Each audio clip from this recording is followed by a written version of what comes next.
नमस्कार दोस्तों, मैं महेंद्र पाठक आपके अपने चैनल क्विज में आपका स्वागत करता हूं। इस वीडियो में हम ज्योग्राफी के इम्पोर्टेंट क्वेश्चन का अध्ययन करेंगे और उन क्वेश्चन से हम कितने प्रश्नों को और हल कर सकते हैं, पढ़ सकते हैं, ये भी देखेंगे, जो आपको ज्योग्राफी में क्वेश्चन बनने की चेन को समझने में बहुत ही कारगर तरीका सिद्ध होगा। इससे पहले कि हम ज्योग्राफी पर 2 वीडियो बना चुके हैं जिन्हें आप प्लेलिस्ट में जाकर देख सकते हैं। तो आइए स्टार्ट करते हैं ज्योग्राफी पर हमारा ये मॉक टेस्ट नंबर 3। पहला प्रश्न है, महासागर अथवा झील की सबसे निम्न सतह को क्या कहा जाता है? इसके सही answer option number C, benthic. किसी जल क्षेत्र जैसे महासागर अथवा झील के सबसे निम्न क्षेत्र को बेंथिक कहा जाता है। बेंथिक क्षेत्र में निवास करने वाले जीवों को बेंथोस कहा जाता है। अब देखते हैं कि झील से क्वेश्चन और कह सकते हैं।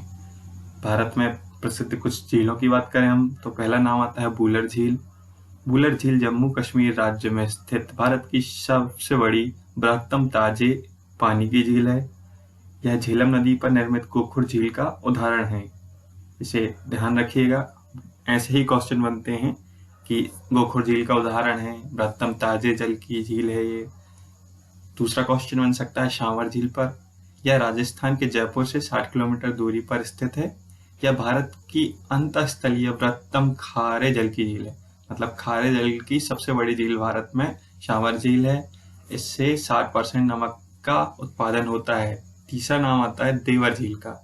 यह राजस्थान के उदयपुर में स्थित खारे जल की झील है और इसमें नमक उत्पादन के लिए प्रसिद्ध है। यह भारत की सबसे बड़ी कृत्रिम झील है। ये बहुत ही ज्यादा इंपॉर्टेंट है, यह सबसे बड़ी कृत्रिम झील है। चौथा नाम आता है चोलामू झील का। यह सिक्किम के उत्तरी भाग में 18,000 फीट की ऊंचाई पर स्थित है, जो भारत की सबसे ऊंची झील है। इससे ही तीस्ता नदी का उद्गम होता है। तो आपको इससे समझ में आया होगा कि झील से हम कैसे कैसे क्वेश्चन को और अध्ययन कर सकते हैं, जो कि प्रतियोगी परीक्षाओं की दृष्टि से सबसे निकटतम इम्पोर्टेंट हैं।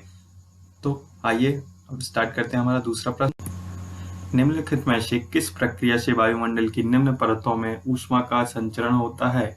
इसका सही आंसर है ऑप्शन नंबर बी, पृथ्वी विकिरण 3 प्रकार के होते हैं, अल्फा, बीटा और गामा विकिरण। सूर्य से ऊष्मा विकिरण के रूप में पृथ्वी पर पहुंचती है। पृथ्वी इस ऊष्मा में से कुछ हिस्से का अवशोषण कर लेती है और कुछ हिस्से को वापस वायुमंडल में परावर्तित कर देती है। इस विकिरण से वायुमंडल की निचली सतह में ऊष्मा की प्राप्ति होती है और जब हमारी बॉडी में ज्यादा विकिरण हो जाता है तो स्किन कैंसर होने का खतरा हो जाता है। जैसे कि ओजोन परत पर छिद्र हुआ, तो ओजोन परत में छिद्र होने के कारण जो विकिरण है, अल्ट्रावायलेट विकिरण है, ये आएगा पृथ्वी पर और यह जिस भी मनुष्य की त्वचा पर पड़ता है उसी के कारण इस कैंसर होता है स्किन का। यह ऑस्ट्रेलिया में ज्यादातर देखने को मिलता है। पृथ्वी के मैग्नेटोस्फीयर पर कहाँ स्थित है? इसका सही आंसर है ऑप्शन नंबर सी, आयन मंडल के ऊपर। मैग्नेटोस्फीयर सतह से 90,000 किलोमीटर दूर वायुमंडल में स्थित है। यह सौर पवनों द्वारा प्रभावित होता रहता है। नेक्स्ट प्रश्न, विश्व का सबसे शुष्क स्थान कौन सा है? इसका सही आंसर है ऑप्शन नंबर बी, अटाकामा रेगिस्तान। बात करें अटाकामा रेगिस्तान की तो यह दक्षिण अमेरिका के देश चिली में स्थित है। अब देखते हैं कि रेगिस्तान से सबसे निकटतम महत्वपूर्ण प्रश्न कैसे कैसे आप पढ़ सकते हैं, जो कि बहुत ही ज्यादा इंपॉर्टेंट हैं। तो पहला बनता है कि संसार का सबसे बड़ा मरुस्थल कौन सा है? इसका सही आंसर है सहारा रेगिस्तान। दक्षिणी एशिया का सबसे बड़ा मरुस्थल कौन सा है?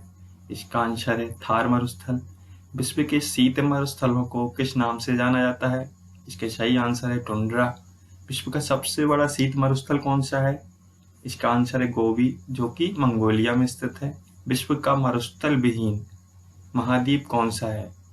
याद रखिएगा, विश्व का मरुस्थल विहीन महाद्वीप कौन सा है? इसका आंसर है यूरोप महाद्वीप।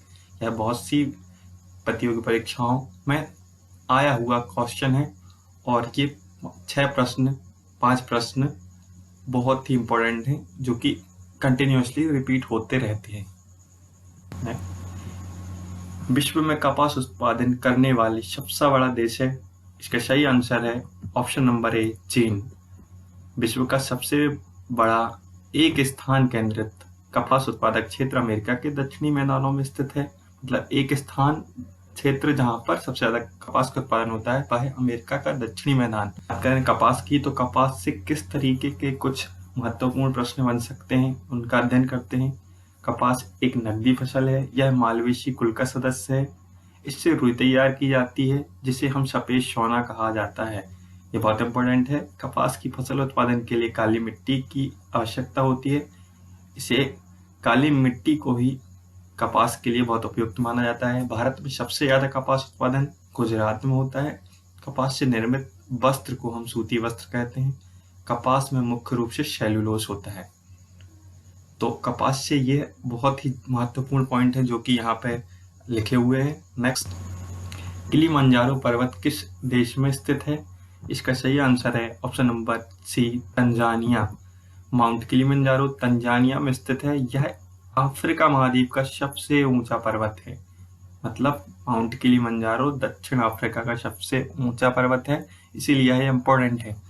अब देखते हैं कि पर्वतों से किस तरीके के और क्वेश्चन बनते हैं, तो उन्हीं का हमने इसमें समावेश किया है। जैसे एवरेस्ट विश्व की सबसे ऊंची चोटी, माउंट एलब्रुस काकेशस पर्वत श्रेणी में स्थित यूरोप की सर्वोच्च चोटी। एवरेस्ट विश्व की, एल्ब्रुस यूरोप की सर्वोच्च चोटी, किलिमंजारो अफ्रीका महाद्वीप की सबसे ऊंची चोटी है और माउंट मैकिन्ले उत्तरी अमेरिका स्थित सबसे ऊंची चोटी है। माउंट एकोंकागुआ दक्षिण अमेरिका स्थित सबसे ऊंची चोटी है। माउंट कोसिस्को ऑस्ट्रेलिया में स्थित ऑस्ट्रेलिया महाद्वीप की सबसे ऊंची चोटी है। माउंट विंसन अंटार्कटिका महाद्वीप स्थित सबसे ऊंची चोटी है। तो इसमें आपने देखा विश्व की सबसे ऊंची चोटी और विश्व के महाद्वीपों में स्थित सबसे ऊंची चोटी, और ये क्वेश्चन बहुत ही ज्यादा देखने को मिलते हैं कंटिन्यूअसली पेपरों में। आइए अब स्टार्ट। नेक्स्ट प्रश्न, भारत में विश्व के कुल मैंग्रोव वनस्पति का कितना हिस्सा पाया जाता है? इसका सही आंसर है ऑप्शन नंबर ए 3%। मैंग्रोव की बात की जाए, यह ऐसे वृक्ष होते हैं जो खारे पानी या अर्ध खारे पानी में पाए जाते हैं। अक्सर यह ऐसे तटीय क्षेत्रों में होते हैं जहाँ कोई नदी किसी सागर में बह रही होती है, जिससे जल में मीठे पानी और खारे पानी का मिश्रण हो जाता है। मैंग्रोव वनस्पति का पारिस्थितिक में बहुत बड़ा महत्व है क्योंकि यह तटों की स्थिरता प्रदान करते हैं और बहुत प्राणी, मछली, पक्षी जातियों के निवास स्थान और सुरक्षा प्रदान करते हैं। भारत में मैंग्रोव वन अधिकतर नदी डेल्टा क्षेत्र में पाए जाते हैं। भारत में मैंग्रोव वन सर्वाधिक सुंदरवन डेल्टा में पाए जाते हैं, अर्थात सुंदरवन डेल्टा भारत के पश्चिम बंगाल और बांग्लादेश में स्थित है। सबसे ज्यादा मैंग्रोव वनस्पति पश्चिम बंगाल और बांग्लादेश के सुंदरवन डेल्टा में पाई जाती है। नेक्स्ट प्रश्न है, राजस्थान के कुल क्षेत्रफल का कितना प्रतिशत हिस्सा थार मरुस्थल में स्थित है? इसके सही answer option number C 60%। Thar मरुस्थल विश्व का 10 सबसे बड़ा मरुस्थल है। यह मरुस्थल भारतीय उपमहाद्वीप में लगभग 2 लाख वर्ग किलोमीटर क्षेत्र में फैला हुआ है। नेक्स्ट, कांगेर घाटी राष्ट्रीय उद्यान किस राज्य में स्थित है? इसके सही आंसर है option number A Chhattisgarh. Kanger घाटी राष्ट्रीय उद्यान छत्तीसगढ़ में स्थित है। 1982 में भारत सरकार द्वारा इसे राष्ट्रीय उद्यान घोषित किया गया था। करते हैं छत्तीसगढ़ की, जिसकी राजधानी रायपुर है, जिसका अभी नाम नवा रायपुर अटल नगर है। इसमें जिलों की संख्या 28 है। इसका गठन 1 नवंबर 2000 में हुआ था। अभी इसकी राज्यपाल अनुसुईया उइके हैं और मुख्यमंत्री की बात करें तो वह भूपेश बघेल जी हैं। और विधानमंडल की बात करें तो यहाँ पर एक सदनीय व्यवस्था है और विधानसभा है जिसकी 90 सीटें हैं। बात करें भारतीय संसद की तो इसमें राज्यसभा की 5 सीटें हैं और लोकसभा की 11 सीटें हैं। यहाँ का हाई कोर्ट छत्तीसगढ़ उच्च न्यायालय बिलासपुर में स्थित है। नेक्स्ट प्रश्न, अलमट्टी बांध किस नदी पर स्थित है? इसका सही आंसर है ऑप्शन नंबर ए कृष्णा नदी। अलमट्टी बांध परियोजना उत्तरी कर्नाटक में कृष्णा नदी पर स्थित है। इसे 2005 में बनकर तैयार किया गया था। कर्नाटक की बात करें तो इसकी राजधानी बेंगलुरु है। 30 जिले हैं इसमें। इसकी राजभाषा कन्नड़ है। इसका गठन 1 नवंबर 1956 में हुआ था। अभी इसके राज्यपाल वजुभाई बालाजी हैं। और मुख्यमंत्री की बात करें तो यहाँ BS येदियुरप्पा भाजपा के मुख्यमंत्री हैं। और विधानमंडल की बात करें तो यहाँ द्विसदनीय व्यवस्था है। विधान परिषद में 75 सीटें हैं और इसके 3 गुना सीटें विधानसभा की 225 हैं। भारतीय संसद की बात करें तो यहाँ राज्यसभा की 12 सीटें हैं और लोकसभा की 28 सीटें हैं। भारत में अधिकतर किस प्रकार के वन पाए जाते हैं? इसका सही आंसर है ऑप्शन नंबर ए, उष्णकटिबंधीय पर्णपाती। भारत में अधिकतर उष्णकटिबंधीय पर्णपाती वन पाए जाते हैं। इन्हें मानसून वन भी कहा जाता है। यह वन 70 से 200 सेंटीमीटर वर्षा वाले क्षेत्रों में पाए जाते हैं। इन वनों में चंदन, शीशम, महुआ, साल, टीक व बांस के वृक्ष पाए जाते हैं। नेक्स्ट प्रश्न, भारत भूमध्य रेखा के उत्तर में किस अक्षांश के बीच स्थित है? इसका सही आंसर है option number A, 8 degree 4 minute से 37 डिग्री 6 मिनट के बीच। देखें इसमें मैप में ऐसा की दिया गया है 8 डिग्री 4 मिनट से 37 डिग्री 6 मिनट और 68 डिग्री 7 मिनट पूर्वी देशांतर से 97 डिग्री 25 मिनट पूर्वी देशांतर के बीच। और इसमें एक और चीज मेंशन है कि भारत की उत्तर से दक्षिण के बीच की लंबाई 3214 किलोमीटर है और भारत के पश्चिम से पूर्व की लंबाई 2933 किलोमीटर है, जो कि बहुत सारी प्रतियोगी परीक्षाओं में क्वेश्चन सीधा सीधा यहीं से देखने को मिलता है। नेक्स्ट प्रश्न, भारत मूल रूप से भूमध्य रेखा के उत्तर में 8 से 37 डिग्री 8 डिग्री 4 मिनट से 37 डिग्री 6 मिनट अक्षांश और पूर्वी देशांतर में 68 डिग्री 7 डिग्री 7 मिनट से 68 डिग्री 7 मिनट से 97 डिग्री 25 मिनट के बीच स्थित है। भूटान के साथ भारत के किस राज्य की सीमा सबसे ज्यादा लंबी है? इसका सही आंसर है ऑप्शन नंबर ए, असम। अब देखते हैं कि भारत की भौगोलिक सीमा से कितने तरीके के क्वेश्चन प्रतियोगी परीक्षाओं में बने हुए हैं और बन सकते हैं। भारत और भूटान की सीमा 699 किलोमीटर की है, जिसमें असम के साथ 267 किलोमीटर सबसे लंबी सीमा बनती है।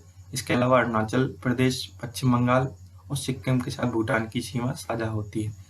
अब देखते हैं अन्य देशों के देश, उसके बाद राज्य और उसके बाद सर्वाधिक सीमा छूने वाले राज्य।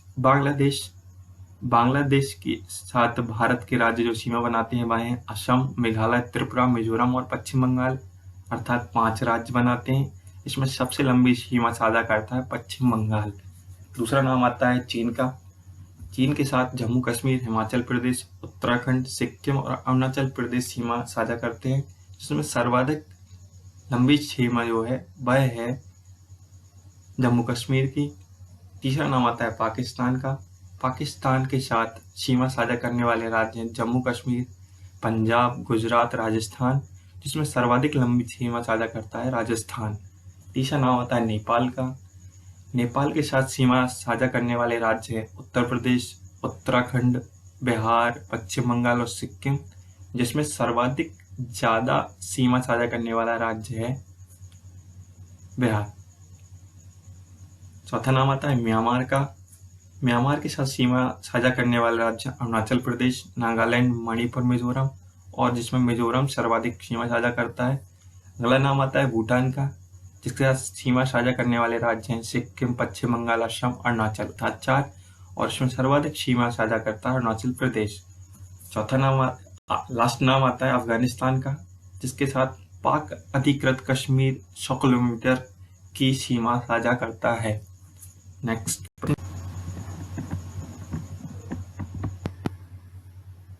खारदुंगला पर्वतीय दर्रा किस राज्य में स्थित है? इसका सही आंसर है option number C, Jammu Kashmir. Khardungla दर्रा जम्मू कश्मीर के लद्दाख क्षेत्र में स्थित है और लद्दाख को और जम्मू कश्मीर को 31 अक्टूबर 2019 को अलग अलग केंद्र शासित प्रदेश का दर्जा मिला।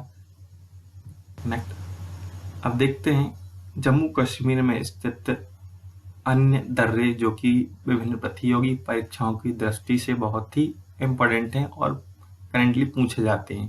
क्वेश्चन किस तरीके से बनते हैं? पहले तरीका होता है कि सीधा दर्रे का नाम दिया जाता है और पूछ लिया जाता है किस राज्य में स्थित है।